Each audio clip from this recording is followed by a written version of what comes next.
കുട്ടി വിവാദം വന്നപ്പോൾ വിഷമമുണ്ടായിരുന്നു. പേരാമ്പ്രയിലെ കുട്ടിയാണ് എന്നുള്ളത് തെളിഞ്ഞല്ലോ. പേരാമ്പ്രയിൽ നിന്ന് വിജയിച്ച മുസ്ലിം ലീഗിന്റെ ആദ്യ വനിതാ MLA ഫാത്തിമ തേലിയ നമ്മോടൊപ്പം ചേരുകയാണ്. ഫാത്തിമ, എന്ത് തോന്നുന്നു? 5000-ലധികം വോട്ടുകൾക്കാണ് TP എന്ന് പറയുന്ന ഒരാളെ തോൽപ്പിച്ചിരിക്കുന്നത്, അതും പേരാമ്പ്രയിൽ. അതെ, വലിയ സന്തോഷമുണ്ട്. ഒന്നാമത്തെ കാര്യം, പേരാമ്പ്രയിലുള്ള ആളുകൾ തെളിയിച്ചിട്ടുള്ളത് അവരുടെ ജനാധിപത്യ ബോധമാണ്. ഞാൻ തുടക്കം മുതലേ പറയുന്ന കാര്യമുണ്ട്, ഈ നാട് വർഗീയതയിൽ വാഴില്ല എന്ന്. പേരാമ്പ്ര അങ്ങനെ ഒരു സ്ഥലമേ അല്ല. വർഗീയത പ്രചരിപ്പിക്കാൻ നടന്നത് ആരാണ് എന്നുള്ളത് നിങ്ങൾക്ക് കൃത്യമായിട്ട് അറിയാം. LDF ക്യാമ്പുകളിൽ നിന്നുള്ള വിവിധ പരാമർശങ്ങൾ, വർഗീയപരമായിട്ടുള്ള ആരോപണങ്ങൾ, നുണ പ്രചരണങ്ങൾ ഈ തെരഞ്ഞെടുപ്പ് വേളയിൽ നമ്മളൊക്കെ കേട്ടതാണ്.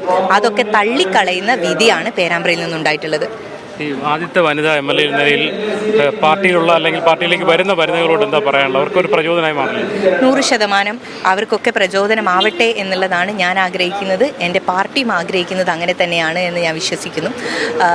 ഈ ഒരു ലോകത്ത് ഒരു സ്ത്രീക്ക് രാഷ്ട്രീയ രംഗത്തേക്കോ അല്ലെങ്കിൽ പൊതുപ്രവർത്തനം നടത്തുക എന്ന് പറയുമ്പം അത്ര എളുപ്പമല്ല എന്നുള്ളത് എല്ലാവർക്കും അറിയുന്ന കാര്യമാണ്. പക്ഷേ where there is a will, there is a way എന്നുള്ളതാണ്. നിങ്ങളുടെ ഓരോരുത്തരുടെയും മനസാക്ഷിയോടെ നീതി പുലർത്താൻ പറ്റുക, നിങ്ങൾ പിടിച്ച കൊടിയിൽ ഉത്തമമായിട്ടുള്ള വിശ്വാസം ഉണ്ടാവുക, ആത്മവിശ്വാസം എന്നുള്ളത് തന്നെയാണ് ഒന്നാമത്തെയും അവസാനത്തെയും ഫാക്ടറായിട്ട് എനിക്ക് തോന്നുന്നത്. പാർട്ടി പരിഗണിച്ചു അല്ലേ?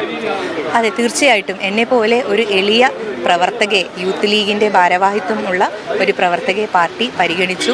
അതിനേക്കാൾ അപ്പുറം എനിക്ക് തോന്നുന്നത് ഓരോ ആളുകൾക്കും എന്താണ് സാധ്യതകൾ എന്നുള്ളത് നമ്മളെക്കാൾ കൂടുതൽ അറിയുന്ന നേതൃത്വമാണ് നമുക്കുള്ളത്. ഈ സംവിധാനത്തിൻ്റെ ഏറ്റവും വലിയ പ്ലസ് പോയിന്റ് എന്ന് പറയുന്നത് നമ്മളെ മനസ്സിലാക്കുന്ന നേതൃത്വമുണ്ട് എന്നുള്ളത് തന്നെയായിരിക്കും. കുട്ടി വിവാദം വന്നപ്പോൾ വിഷമമുണ്ടായിരുന്നു. പേരാമ്പ്രയിലെ കുട്ടിയാണ് എന്നുള്ളത് തെളിഞ്ഞല്ലോ. എന്തായാലും പേരാമ്പ്രയിലെ കുട്ടിയാണെന്ന് തെളിഞ്ഞിരിക്കുകയാണെന്നാണ് അത് അവസാന പ്രതികരണം. എന്തായാലും വലിയ സന്തോഷത്തിൽ തന്നെയാണ് ഫാത്തിമ തഹ്ലിയ. ജയസിൽ ബാബു പിലാശ്ശേരിക്കൊപ്പം മുഹമ്മദ് അസ്ലം, മീഡിയ 1 കോഴിക്കോട്.